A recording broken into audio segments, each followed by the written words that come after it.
قال الله تبارك وتعالى في شان حبيبه إن الله وملائكته يصلون على النبي يا أيها الذين آمنوا صلوا عليه وسلموا تسليما.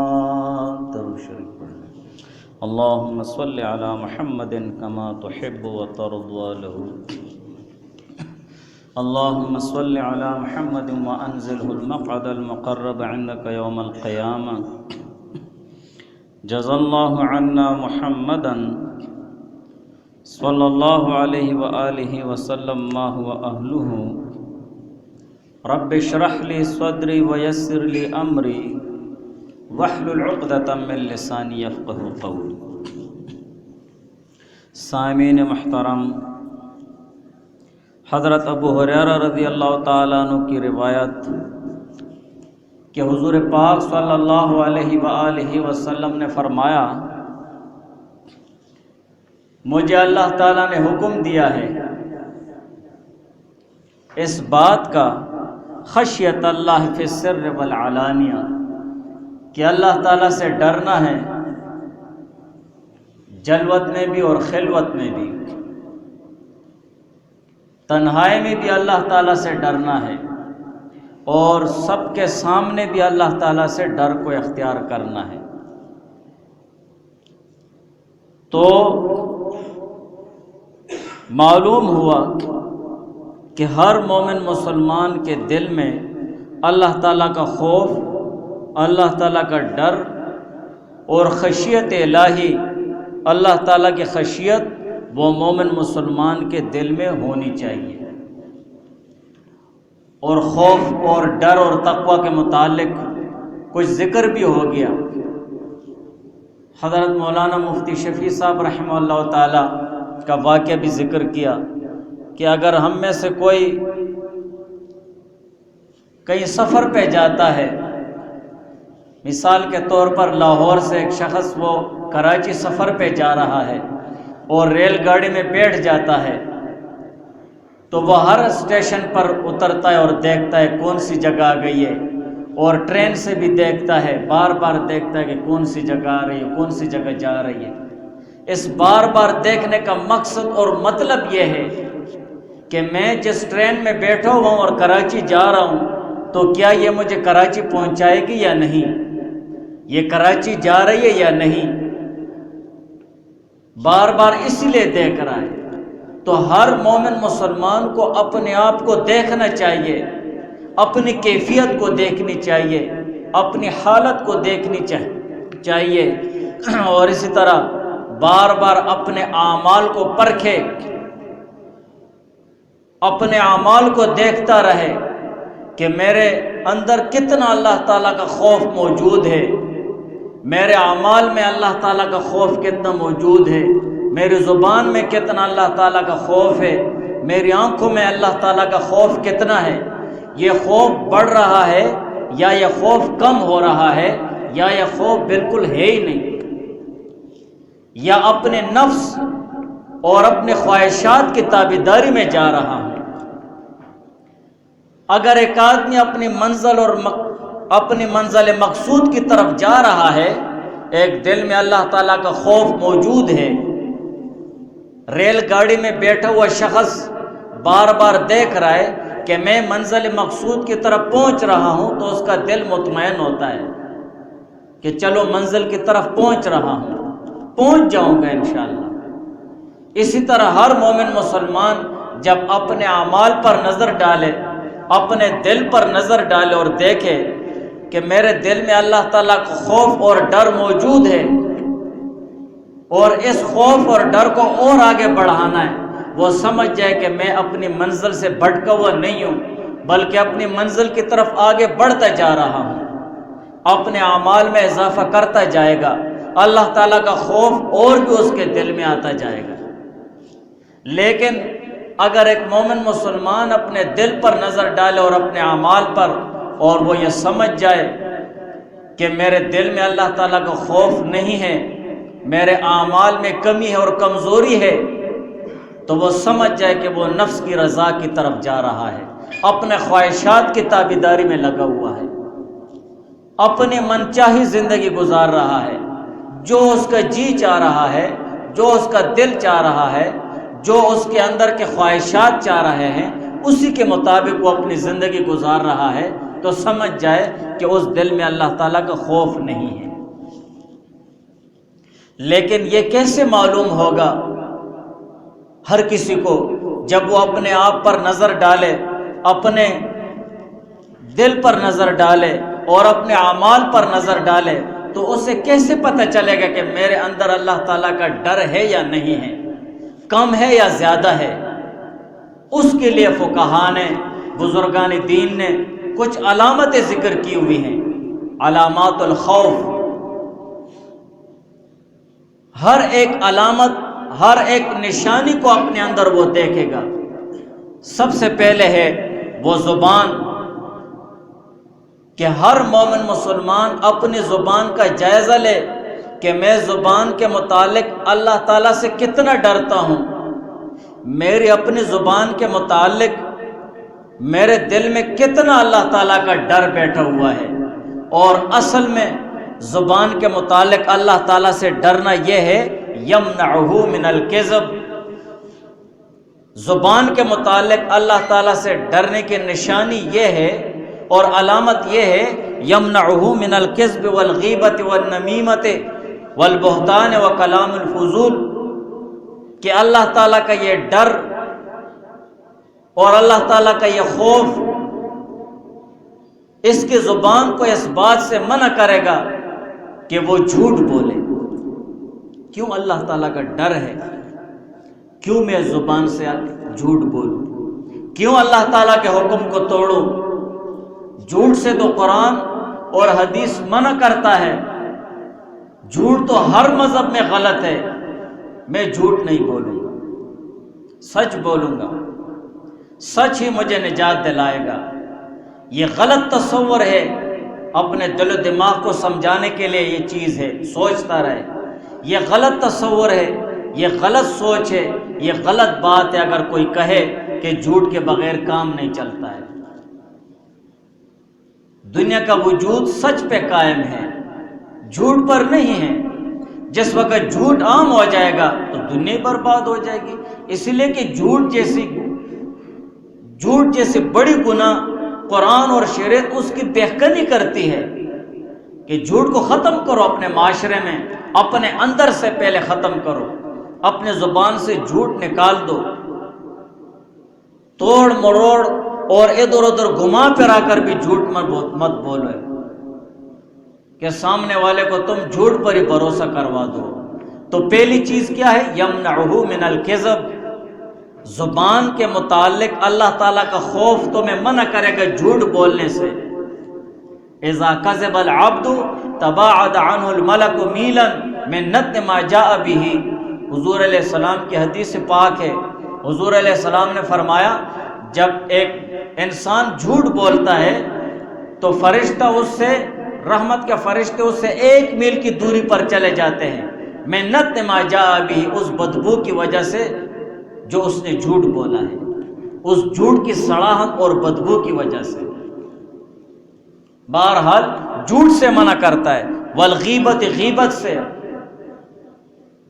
جیسے کہیں مجلس میں غیبت ہوگی، کہیں پر غیبت شروع، یار بس کیوں اپنے زبان میں خراب کروں اس غیبت سے؟ کیوں میں اپنے قرآن میں اللہ تعالیٰ فرماتا ہے ایحب احدکم ان یاکل لحم اخیہ، کہ تم میں سے کوئی یہ پسند کرتا ہے کہ وہ اپنے مرے ہوئے دو بھائی کا گوشت کھائے، وہ مرا ہوا ہے تو اس کا گوشت کھا رہا ہے۔ غیبت ایسی چیز ہے، کون ایسے کرتا ہے؟ جیسے ہے کہ انسان اپنے مرے ہوئے بھائی کا گوشت نہیں کھا سکتا ہے، تو اسی طرح اس کو اس کی غیبت بھی نہیں کرنی چاہیے۔ بھائی میں غیبت سے اپنی زبان خراب نہیں کرتا، کیا ضرورت ہے یار اس کی غیبت کرنے کی، وہ ایسا ہے وہ ایسا ہے، بس اسے دعا دے سکتے ہو تو دعا دو اس کو، اس کی اصلاح کر سکتے ہو تو کرو، لیکن اس کی برائیاں مجلس میں مت گنو۔ تو غیبت سے منع کرتی ہے۔ زبان میں اللہ تعالیٰ کا خوف مومن مسلمان کو غیبت سے منع کرے گا، والنمیمت چغل خوری سے منع کرے گا۔ یہاں سے بات اٹھائی وہاں لے گیا، وہاں سے دوسری جگہ لے گیا اور لڑائی بنا دیے۔ میرے منہ پہ میری طرح ہے، تیرے منہ پہ تیری طرح ہے، میری برائی تجھے سنائے گا، تیری برائی مجھے سنائے گا۔ لا يدخل الجنت قطات، حضور علیہ السلام نے فرمایا چغل خور جنت میں داخل نہیں ہوگا، بس حق اور سچ بیان کرو، کسی کی طرفداری کی تمہیں کوئی ضرورت نہیں ہے۔ ہاں طرفداری کی وجوہات ہو، کوئی وجہ ہو تو طرفداری کرو، صرف لالچ اور غرض کی بنیاد پر۔ حدیث ہے، معاذ رضی اللہ تعالیٰ عنہ کی روایت ہے، حضور علیہ السلام نے فرمایا کچھ جماعتیں ایسی ہوں گی جو آپس میں ایک دوسرے کے سامنے دوست ہوں گے لیکن پیٹھ پیچھے وہ دشمن ہوں گے۔ تو صحابہ نے عرض کی یا رسول اللہ اس کے اسباب کیا ہوں گے، اس کی کیا وجہ ہوگی کہ اس طرح ہوں گے؟ حضور علیہ السلام نے فرمایا کہ بعض لوگوں کو تو غرض اور لالچ کی وجہ سے ایسی حالت ہوگی کہ آمنے سامنے دوست ہوں گے، دوستی جتائیں گے اور پیٹھ پیچھے کہیں گے بس مجھے اس سے غرض ہے، میں اس میں اور کیا ہے، مجھے اس سے یہ لالچ ہے، میرا یہ مقصد ہے۔ غرض اور لالچ کو نام دے دیا، میرا اس سے یہ مقصد پورا کرنا ہے، باقی وہ کسی کا کیا ہے۔ اور یا خوف اور ڈر کی وجہ سے، خوف اور ڈر کی وجہ سے اس کو دوستی جتائے گا، ہم تو آپ کے طرفدار ہیں، یہ ہیں وہ ہیں، جب پیچھے اٹھ جائے گا بڑا کمینہ آدمی ہے، میں اس کے ڈر کی وجہ سے اس طرح کرتا ہوں۔ ایسا نہیں ہونا چاہیے۔ چغل خوری یہ بہت بڑا گناہ ہے۔ حسن بصری رحمہ اللہ تعالی فرماتے ہیں جو شخص تمہیں کسی دوسرے کی برائی بیان کرنا شروع کر دے اور چغل خوری کرے، سمجھ جاؤ کہ تیری برائی وہ اگلے کو بیان کرے گا، بس کنفرم ہے، سمجھ جاؤ کہ تیری برائی وہ دوسروں کے سامنے لازمی بیان کرے گا۔ جب کوئی برائی بیان کرے پر یار چھوڑ پر یار، کوئی ضرورت ہے، ہمارے ساتھ ہی رہ رہے، ہمیں اس کے متعلق پتہ ہے، ہمارے ساتھ نہیں رہے، جہاں بھی ہے کوئی بھی ہے، ہمیں کیا لینا دینا یار، میرا اس کے ساتھ کوئی واسطہ نہیں آیا، اور تو اتنا خاص تو نہیں ہے۔ فَإِن جَاءَكُمْ فَاسِقٌ بِنَبَإٍ فَتَبَيَّنُوا،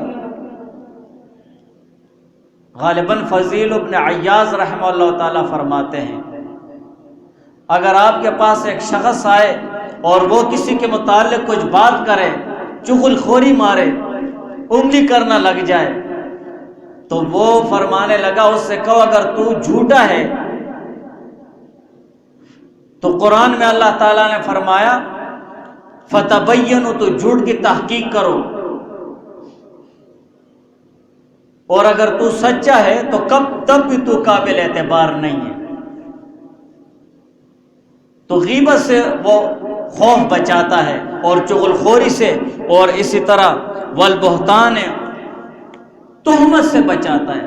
زبان میں اللہ تعالیٰ کا خوف یہ ہے کہ وہ خوف اور ڈر تمہیں دوسروں پر تہمت لگانے سے بچائے، تہمت لگانے سے منع کرے۔ کیا ضرورت ہے مجھے فلاں پر تہمت لگانے کی؟ ہمارے معاشرے میں یہ چیز بہت عام ہو گئی ہے، اس پہ میں نے بہت زیادہ سوچا، تہمت کے متعلق بہت کتابیں میں نے دیکھی، یہ تفسیر عثمانی یہاں میرے پاس پڑی ہوئی ہے، اس میں حدیث ذکر ہے کہ اگر کسی شخص نے پاک دامن عورت پر تہمت لگائی تو 100 سال کی عبادت اس کی ڈھا دی جاتی ہے، 100 سال کی عبادت ختم۔ کس کی 100 سال زندگی ہے؟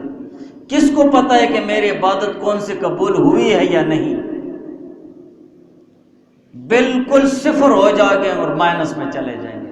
اور تہمت کے لیے تو یہ ضروری نہیں آپ کسی سے کہے کہ زناکار ہے، تو نے زنا کیا ہے، تو زانی ہے، اتنا تو اس کے لیے ضروری نہیں ہے۔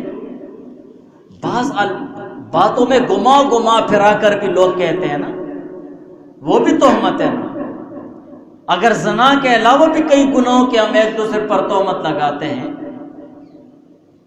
زنا کے علاوہ بھی اور بھی کئی چیزیں ہیں جو گناہ کبیرہ ہے، اور اس کے ہم ایک دوسرے پر تہمت لگاتے پھرتے رہتے ہیں، ایک دوسرے کو بدنام کرنے کے لیے، نیچا دکھانے کے لیے، سر نیچا کرنے کے لیے، لیکن ہم اپنی آخرت بھولے ہوتے ہیں، قبر اپنی برباد کر رہے ہوتے ہیں، آخرت برباد کر رہے ہوتے ہیں۔ الدنیا مزرعۃ الآخرہ، دنیا تو آخرت کے لیے کھیتی باڑی کی جگہ ہے۔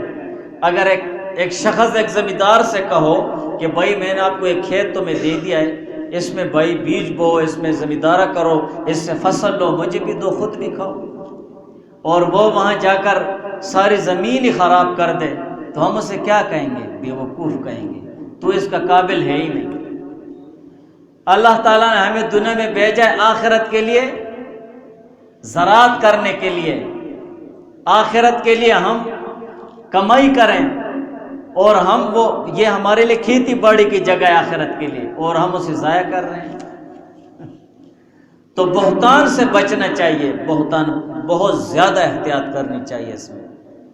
کسی کے بارے میں کوئی اپنی رائے قائم مت کرو اس وقت تک جب تک تم اپنی آنکھوں سے دیکھ نہ لو۔ کسی کے بارے میں بھی یہ نہ کہو کہ یہ عورت یا یہ مرد اس کردار کا آدمی ہے، فلاں وقت میں فلاں جگہ پر یہ فلاں عورت جاتی ہے، اسے تم دیکھ رہے ہو، تو جو دیکھ رہے ہو وہ بیان کرو، جو تو نے نہیں دیکھا ہے اس کی تہمت مت لگاؤ۔ دوپہر کے وقت اگر ایک عورت جا رہی ہے، بازار کی طرف جا رہی ہے، اور ایک شخص اس کے بارے میں یہ کہے کہ یار یہ اس کا کردار خراب ہے، بدکار ہے، زناکار ہے، تو پھر تو تہمت ہو گئی ہے، دیکھنا چاہیے نا، تو نے دیکھا ہے؟ شاید وہ سخت ضرورت سے باہر نکلو۔ یہ ہمارے معاشرے میں بہت عام ہو گیا ہے، بہت زیادہ۔ اگر کوئی بچیاں ہیں، ہمارے معاشرے کی بچیاں پڑھ رہی ہیں اسکول اور کالج میں، وہ اگر پردہ نہیں کرتی ہے، مثال کے طور پر، اس کا پردہ نہ کرنا گناہ کبیرہ ہے، حرام ہے، ناجائز ہے، لیکن ہمارے معاشرے میں اکثر افراد ایسے ہیں جو ایسے لڑکیوں کے متعلق بہت گندے الفاظ بیان کرتے ہیں۔ ہمارے معاشرے کے لیے ایک ڈاکٹرینی کی بھی ضرورت ہے۔ بھائی تم اس کے متعلق اگر غلط بات کر رہے ہو کہ بھائی یہ لڑکی ڈاکٹری سیکھ رہی ہوتی ہے، اس طرح کرتے ہیں، اس طرح کرتے ہیں، اس طرح کرتے ہیں، اس طرح کرتے ہیں، تو نے دیکھا ہے؟ جب اپنے آنکھوں سے وہ دیکھا ہی نہیں ہے تو تمہیں وہ بیان کرنے کی بھی ضرورت نہیں، ضرورت نہیں، بالکل غلط ہے۔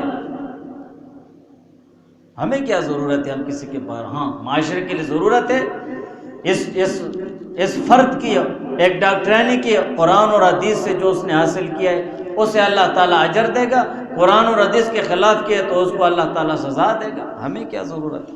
وکلام الفضول، زبان کے متعلق اللہ تعالیٰ سے خوف اور ڈرنے کی نشانی یہ ہے کہ فضول باتیں آدمی نہیں کرے گا۔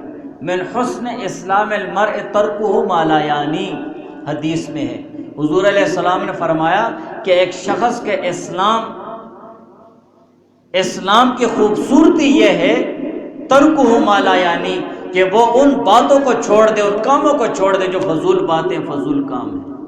ایک چیز کا مقصد نہیں ہے، ایک چیز کی ضرورت نہیں ہے، اس میں اپنا وقت کیوں ضائع کر رہے ہو؟ عقل مند لوگ ایسے ہوتے ہیں۔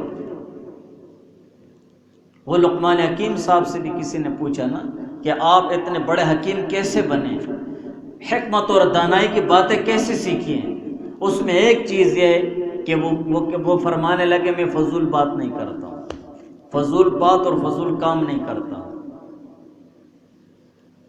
تو زبان کے متعلق اللہ تعالیٰ سے ڈر اور اللہ تعالیٰ سے خوف یہ ہے، اور یہ نشانی ہے کہ وہ جھوٹ نہیں بولے گا۔ بھائی یار غلط ہے، کیوں جھوٹ بولوں؟ چغل خوری نہیں کرے گا، غیبت نہیں کرے گا، اسی طرح بہتان کسی پر نہیں باندھے گا، فضول بات نہیں کرے گا، اور اسی طرح گالی گلوچ بھی نہیں کرے گا۔ ہمارے معاشرے میں کتنی عام ہو گئی گالی گلوچ۔ اگر کسی کا اچھا نام رکھا ہوتا ہے ماں باپ نے، ہم اسے گالی سے بلاتے ہیں، گالی گالی سباب المسلم فسوق، حدیث میں آ گیا مسلمان کو گالی دینا وہ فسق ہے، گناہ کبیرہ ہے۔ اور گناہ چاہے ہنسی مذاق میں ہو، چاہے خوشی سے ہو، چاہے ناراضگی میں ہو، جیسے بھی ہو، بس گناہ گناہ ہے۔ کوئی یہ نہیں کہہ سکتا یار میں تو مذاق کرتا ہوں، یار یہ مذاق کی بات ہے نا۔ تو اس طرح زبان کو وہ منع کرنا ہے۔ والقلب، دوسری چیز اپنے دل کو پرکھنا ہے، دیکھنا ہے کہ دل میں اللہ تعالیٰ کا ڈر اور خوف کی نشانی یہ ہے کہ یخرج منہ العداوت، اس سے دشمنی نکل جاتی ہے۔ ایک مومن مسلمان ہوگا اور اس کے دل میں قرآن اور حدیث اور اللہ تعالیٰ کی محبت اور ڈر ہوگا تو وہ کبھی بھی دوسرے مسلمان سے دشمنی نہیں رکھے گا۔ دنیاوی ذرا ذرا سی باتوں پر، دنیا میں سارے سب کچھ رہنے والا ہے۔ للہ ما فی السماوات و ما فی الارض، یہ تو سب کچھ اللہ تعالیٰ کا ہے۔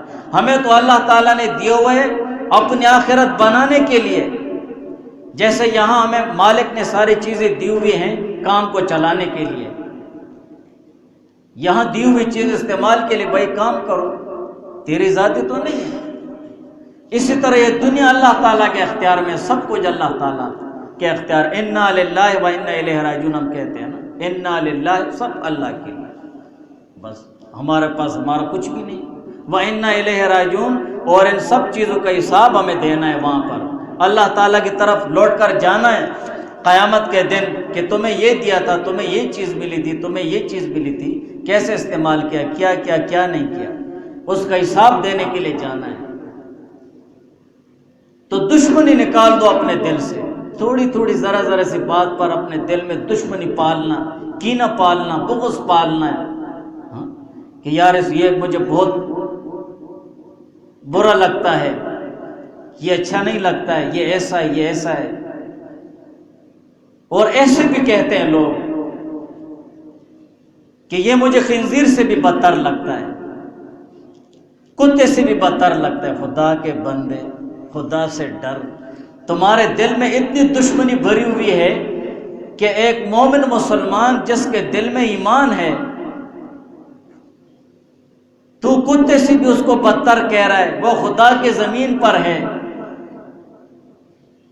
تو نے جو لفظ کہا ہے، خدا کا شکر کرو کہ آسمان سے تیرے اوپر پتھر نہیں آتا ہے۔ اللہ تعالیٰ اسے عزت دے رہا ہے، وہ اللہ تعالیٰ کی نافرمانی کر کے بھی اللہ تعالیٰ اسے معاف کر رہا ہے، اور تو تھوڑی سی چیز پر، تھوڑی سی بات پر، تھوڑی سی حرکت پر اتنی بڑی دشمنی دل میں پال رہا ہے، تو خود کس سے بدتر ہو گیا ہے۔ اپنے آپ کو دیکھنا چاہیے۔ کوئی کہ یہ مجھے ہندو سے بھی بدتر لگتا ہے، خدا کے بندے، ساری کائنات کے ہندو غیر مسلم ایک طرف ہو جائیں، ادنیٰ سے مسلمان کوئی ذرا برابر بھی نہیں ہو سکتے۔ اس لیے مسلمان کو اللہ تعالیٰ نجات دے گا، وہ جنت میں جائے گا ہمیشہ کے لیے، غیر مسلم تو ہمیشہ کے لیے جہنم میں جائے گا۔ تو یہ دشمنی اپنے دل سے نکال دیتا ہے۔ والحسد، حسد کو دل سے نکال دیتا ہے۔ ایک مومن مسلمان کو دوسرے مسلمان پر خوش ہونا چاہیے۔ نعمت، جو احسان اور نعمت اللہ تعالیٰ نے کسی پر کی ہے، چاہے دنیاوی حوالے سے ہو، چاہے آخرت کے حوالے سے ہو، اس کے متعلق حسد نہیں کرنا چاہیے۔ اس کے متعلق حسد کرنا حرام ہے، ناجائز ہے، بلکہ تمہیں تو اس پر خوش ہونا چاہیے۔ یہ میرا مسلمان بھائی ہے، اس کو اللہ تعالیٰ نے سب کچھ دیا ہوا ہے، اس کی وجہ سے اور لوگ سکھ میں ہوں گے، شاید اس کی طرف ہماری ضرورت آ جائے تو یہ ہمارا تعاون کرے گا۔ اللہ تعالیٰ تمہیں اور بھی ترقی دے یار، علم زد فزد۔ بھائی اللہ تعالیٰ نے ایسے دین اور دینداری میں یہ ترقی دی ہوئی ہے، یہ اوروں کو بھی فائدہ دے گا، شاید ہمیں بھی اس کی دین اور دینداری فائدہ دے دے۔ علم زد فزد، اللہ تعالیٰ تمہیں اور بھی دے، بجائے اس کے کہ حسد کو دل میں پالتے رہو۔ حاسد اور تو کچھ کر نہیں سکتا ہے، نقصان تو نہیں دے سکتا ہے، تو غیبت پہ شروع ہو جاتا ہے۔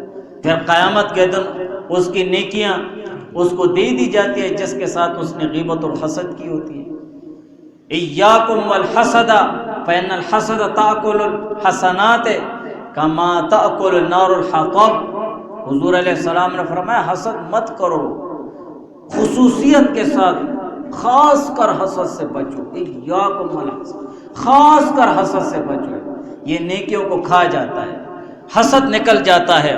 والعدوان، اور اسی طرح ظلم کرنا، ستم کرنا دل سے نکل جاتا ہے، اور غیر محرم کی محبت بھی دل سے نکل جاتی ہے. غیر محرم پرائی عورتوں کی محبت، پرائی عورتوں کی اور پرائی لڑکیوں کی محبت بھی دل سے نکل جاتی ہے. جس دل میں اللہ تعالیٰ کا ڈر اور خوف ہوتا ہے، یہ میری کیا لگتی ہے کہ میں اسے ہائے ہیلو کروں. قرآن اور حدیث کے حوالے سے اس کا میرا اور کیا تعلق ہے، کیا رشتہ ہے؟ کیوں میں اس اپنے دل کو پراگندہ اور گندہ کروں جس دل میں نے اللہ اور رسول کی محبت رکھی ہوئی ہے؟ کیوں میں اپنے دل سے اللہ تعالیٰ کا خوف اور ڈر نکال دوں؟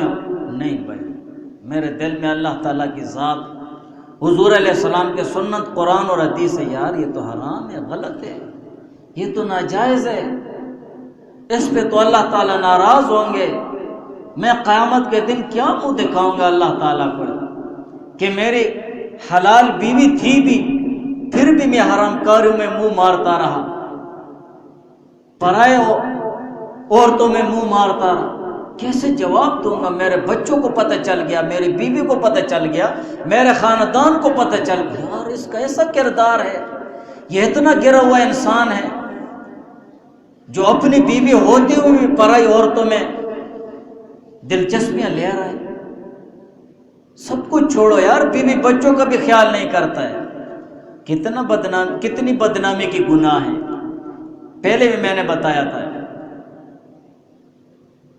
اگر میاں بیوی میں سے بیوی مر جائے، جیسے بیوی مر گئی نکاح کا تعلق ختم ہو جاتا ہے. یہ شوہر اس اپنی بیوی کو جو مری ہوئی ہے اس کو بغیر کپڑے کے ہاتھ نہیں لگا سکتا، اس کو غسل نہیں دے سکتا ہے. اس عورت کو اتارنے والے بھی اس کے بھائی ہوں گے، بیٹے ہوں گے، جن کو محارم کہتے ہیں. ہاں اگر وہ کم پڑ جائیں، ضرورت ہو، مجبوری کی بنیاد پر شوہر ہاتھ لگا سکتا ہے، وہ اسی وجہ سے کہ کفن درمیان میں آ جاتا ہے. جب وہ مر گئی، مرنے کے بعد یہ مرد جو شوہر ہے اپنی زندگی میں اس کے متعلق ایسے خیالات، تصورات اور سوچ نہیں لا سکتا ذہن میں جو ازدواجی تعلق کے بارے میں ہے. وہ تو اجنبی ہو گئی ہے. جب شریعت یہاں تک منع کر رہی ہے تو ایک زندہ عورت ہے، ایک زندہ لڑکی ہے، اس کے متعلق سوچنا ہے، اس کے متعلق تصور کرنا، اس کے متعلق اپنے ذہن میں گھوڑے دوڑانا بالکل ناجائز ہے. چچ جائے کہ اس کے ساتھ ہائے ہلو کی جائے، چچ جائے کہ اس کے ساتھ محبت کا اظہار کیا جائے. قرآن اور حدیث کے حوالے سے اتنا بڑا جرم ہے، محبت کا اظہار کون سے قانون میں؟ یہ تو صرف اپنی حلال بیوی ہو، اولاد ہو، بھائی ہو، بہن ہو، پرائی عورت کے ساتھ کوئی تعلق نہیں. اسی وجہ سے تو پردے کے سخت احکامات ہیں. تو دل سے یہ چیزیں نکل جاتی ہیں. جس دل میں اللہ تعالیٰ کا ڈر اور خوف آتا ہے اس دل سے یہ چیزیں نکل جاتی ہے. ہر مومن مسلمان کی ذمہ داری ہے کہ وہ اپنے دل کو دیکھے اور پرکھے کہ میرے دل میں اللہ تعالیٰ کا کتنا ڈر موجود ہے، اللہ تعالیٰ کا کتنا خوف موجود ہے. اگر وہ خوف موجود ہے تو خوش ہو جائے، وہ خوف بڑھ رہا ہے اور بھی خوش ہو جائے.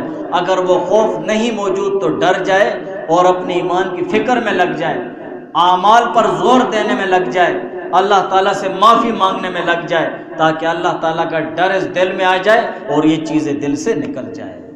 کوشش کرنی چاہیے کہ اللہ تعالیٰ کا ڈر اور خوف وہ اپنے آپ میں دیکھنا چاہیے، اپنے آپ کو جانچنا اور پرکھنا چاہیے.